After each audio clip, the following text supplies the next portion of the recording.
কি প্যানকেক বানাতে চাচ্ছেন? হচ্ছে না তো? বাচ্চাদের পছন্দের এই প্যানকেক কিভাবে বাসায় সহজে বানাতে পারবেন আমি আজকে আপনাদেরকে দেখাচ্ছি। তার জন্য প্রথমেই মিক্সিং বলে নিয়ে নিতে হবে 3 টেবিল চামচ ময়দা, 1/4 teaspoon baking powder, 1 table spoon milk, 2টা ডিম। ডিমের কুসুমটা আমি আলাদা করে নিচ্ছি। এখন এগুলো শুকনো উপকরণের সাথে মিশিয়ে নিব। ডিমের সাদা অংশ ফোম করে নিব। দিয়ে দিব 1/4 teaspoon vinegar, 2 table spoon sugar. এখন ভালোভাবে ফোম করে নিব যতক্ষণ পর্যন্ত শক্ত ফোম না হয়। এখন আমাদের তৈরি করা মিশ্রণটা এখানে ঢেলে মিশিয়ে নিব।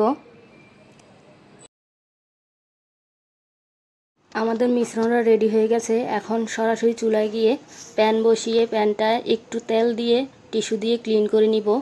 এখন এরকম একটা কেক মোল্ড আমি বসিয়ে দিয়েছি। এখন কেকের ব্যাটার ঢেলে দিয়ে কিছুটা পানি দিয়ে ঢাকনা দিয়ে ভাপ দেব 4 মিনিট। এখানে ছিদ্রটা বন্ধ করে দিতে হবে। 4 মিনিট পর উল্টে দিতে হবে। এখানে 2 বার উল্টে দিলেই সুন্দর একটা ব্রাউন কালার চলে আসবে আর আমাদের কেক রেডি হয়ে যাবে। এখন গার্নিশিংয়ের জন্য দিয়ে দিব উপরে কিছুটা বাটার আর মধু। দেখলে তো কতটা সহজ ছিল। এভাবে বাসায় একবার ট্রাই করবে আর আমার সাথে শেয়ার করতে একদমই ভুলবে না।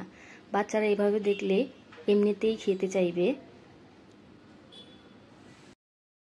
ভিডিওটা ভালো লাগলে please like, comment, share and subscribe my channel. Allah হাফেজ।